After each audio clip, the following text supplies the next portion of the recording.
You're going to fix what you can, what's most important in your lifetime, between you and Allah through these events, and then you're going to serve, pass the baton with dignity during that span of your life of yours. Only through that first major fundamental centerpiece of your faith, your confidence in Allah, will you ever continue pushing.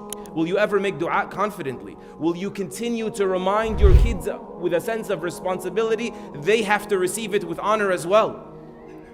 Will you continue to try to push back against the narrative and adjust the algorithm just a little bit with your shares? Will you continue to adjust your life? Why do you think the protests are being pushed back against? Because they're effective.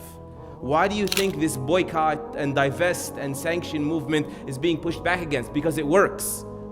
That was a big part of, by the way, the South African apartheid and how it fell. There's so much you can do, but start inside and then push in whatever direction Allah has permitted for you. Donate through legitimate means, raise your voice, increase in every sort of advocacy you can, and make sure this spirit of ours, make sure this creed of ours, make sure this faith of ours between you and your children is never fumbled.